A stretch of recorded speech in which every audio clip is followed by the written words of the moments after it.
హరి ఓం శ్రీమాత్రే నమ. లలితా సహస్రనామ పారాయణలో భాగంగా ఈరోజు అమ్మవారి నామం 5 అక్షరాల నామం 954వ నామం శంభుమోహిని. ఈ నామంతో అమ్మవారికి నమస్కరించుకునేప్పుడు ఓం శంభుమోహిన్యే నమః అని చెప్పుకోవాలి.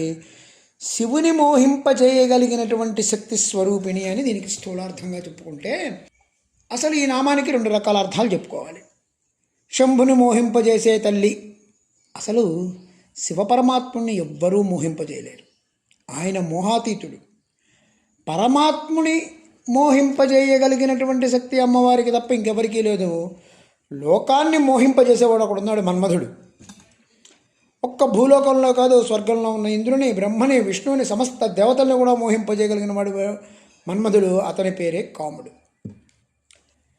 ఈ మన్మధుడు ఎందరో గొప్ప ఘనులనే మోహింపజేశాడు కనుక పరమేశ్వరుని కూడా నేను మోహింపజేసేస్తా అన్న గర్వంతో వెళ్ళాడు. భస్మమైపోయాడు. ప్రపంచాన్ని మోహింపజేయగలిగినటువంటి 5 బాణాలు ఆయన ముందు వ్యర్థమైపోయినాయి. పరమేశ్వరుడి ముందు పరమేశ్వరుడు మన్మధుడిని దహనం చేశాడు, కానీ అమ్మవారిని దహనం చేయలే. అమ్మవారిని చేపట్టడం మానేలా. అమ్మవారి మీద పరమేశ్వరుడికి మనసు రావాలి, వివాహం జరగాలనేది మన్మధుడి ప్రయత్నం. దానికోసం చాలా కష్టపడ్డాడు, చివరికి తగలబడిపోయాడు. కానీ మన్మధుడి కష్టం మాత్రం వ్యర్థం అవ్వలేదు. అనుకున్నది మాత్రం జరిగింది. అది మన్మధుడి వల్ల జరగలేదు. అమ్మవారే శివయ్యని మోహింపజేసి ఆయన్ని కళ్యాణం చేసుకుంది. అమ్మవారు మన్మధుడితో అన్నారట, నువ్వు లోకాన్ని మోహింపజేయడానికి వచ్చావు, మా ఇద్దరి మధ్య మోహం సృష్టించడానికి నువ్వు పనికిరావు నాయనా. నేను విశ్వాన్ని మోహింపజేయగల ఆయన శక్తిని. ఆయన పేరు కామేశ్వరుడు, నా పేరు కామేశ్వరుడు. మధ్యలో నీలాంటి వాళ్ళ అవసరాలు లేవు. ఇది అమ్మవారు మన్మధుడికి చెప్తే, దాన్ని మూకశంకరులు చాలా అద్భుతంగా పంచసర శాస్త్రబోధన పరమాచార్యేణ దృష్టిపాతేన కాంచీసిమ్ని కుమారి కాచన మోహయతి కామజేతారాం అన్నాడు. అంటే పరమేశ్వరుడిని సైతం స్పందింపజేయగల శక్తి ఆ తల్లికి ఉంది. అతని చేత ఈ విశ్వరచన అంతా కూడా చేయించగలిగిన శక్తి అమ్మ. కాంచీసీమలో ఒకానొక కుమారి చూపులు మన్మధుణ్ణి గెలిచిన పరమేశ్వరుని మోహింపజేస్తున్నాయి అన్నారు. పరమేశ్వరుని స్పందింపజేసే శక్తి పేరు కామకళ. మనం లలితా సహస్రనామాల్లో ఈ కామకళా నామాన్ని గుర్తు తెచ్చుకుంటే చాలు, అమ్మవారి యొక్క మోహన శక్తి మనకి అర్థమవుతుంది. ఆవిడే శంభుమోహిని, పరమేశ్వరుడిని మోహింపజేస్తోంది. ఇదే మాట ఆదిశంకరాచార్యులు వారు అన్నారు. హరిస్వాం ఆరాధ్య ప్రణత జన సౌభాగ్య జననీం పురాణారీ భూత్వా పురరిపమపి క్షోభ సమయనయాత్ అన్నారు. అంటే విష్ణువు అమ్మవారిని ఉపాసన చేశాడు, చెయ్యగానే జగన్మోహినిగా మారిపోయాడు. అమృతం పంచాడు. ఆ రూపాన్ని స్వీకరించి మళ్ళీ విష్ణు వైకుంఠానికి వెళ్ళిపోయాడు. ఈ లోపు నారదుడు ఏం చేశాడు, శివుడి దగ్గరికి వెళ్ళాడు. అయ్యా విష్ణుమూర్తి గారు మోహిని అవతారం ఎత్తారు, ప్రపంచం అంతా కూడా ఆ మోహిని అవతారానికి పడిపోయింది, అద్భుతంగా ఉందని చెప్పాడు.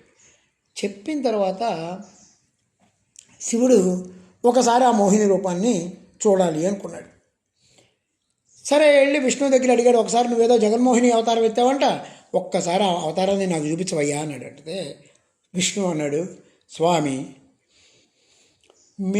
నేనేదో మోహిని రూపం ధరించానంటే అది కాలవశాన రాక్షసుల్ని ఏమార్చడానికి సరిపోయింది. నీలాంటి వాడిని నేను మోహింపజేయలేను, నా వల్ల కాదు అన్నాడు. అంటే కాదు నాకు చూడాలన్నది, ఒకసారి చూపించు అని అడిగారు. సరే ఇప్పుడే వస్తానని చెప్పి విష్ణువు వెళ్ళిపోయాడు. మళ్ళీ కనబడలా. శివుడు వైకుంఠంలో విష్ణువుని వెతుకుతూ ఉన్నాడు. విరజానది ఒడ్డున ఉద్యానవనంలోంచి ఒక పాట వినబడుతుందట. ఎవరు పాడుతున్నారు ఈ పాట అని చెప్పి లోపలికి వెళ్ళి చూసేసరికి అక్కడ కనిపించాడు విష్ణుమూర్తి మోహిని అవతారంలో. ఆ రూపం ఎలా ఉన్నది అంటే అమ్మవారి రూపమే. సర్వారుణ అనవద్యాంగి సర్వాభరణ భూషిత. ఈ శబ్దాలే బ్రహ్మాండ పురాణంలో వర్ణించారు. విష్ణువుని చూడగానే మోహితుడైన పరమేశ్వరుడు చివరికి ఈ రూపం ధరించావా అంటే ఇది నీ కోసం ప్రత్యేకంగా ధరించాడు విష్ణువు. ఇది శంభుమోహిని రూపం.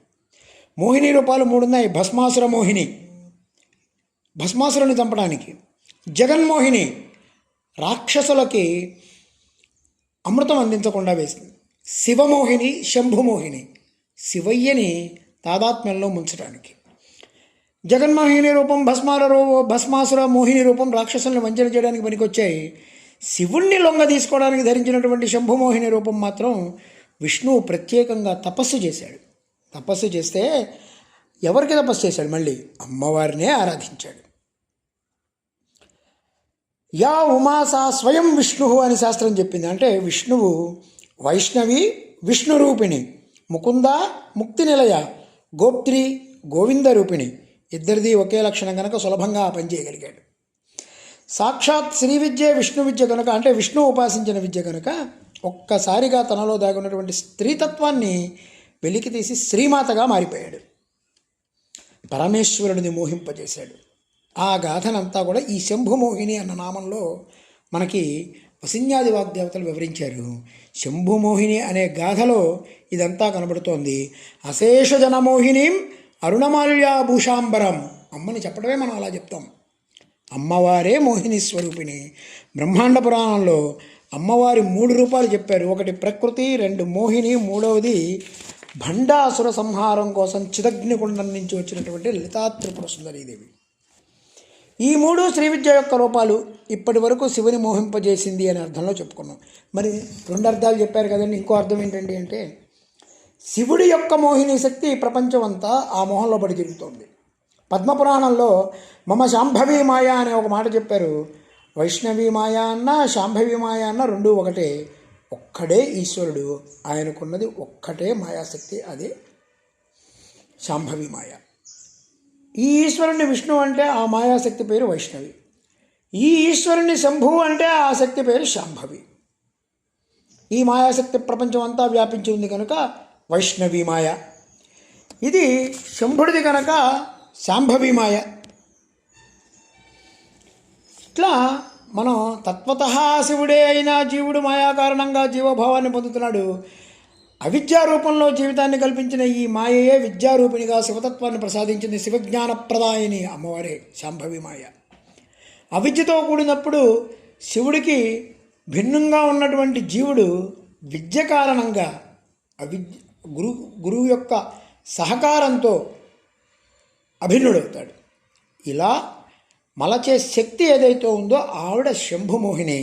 ఓం ఐం హ్రీం శ్రీం శంభుమోహిన్యై నమః. ఓం శ్రీమాత్రే నమః. ఓం శ్రీ మహారాజ్ఞై నమః. శ్రీమత్సింహాసనేశ్వర్యై నమః.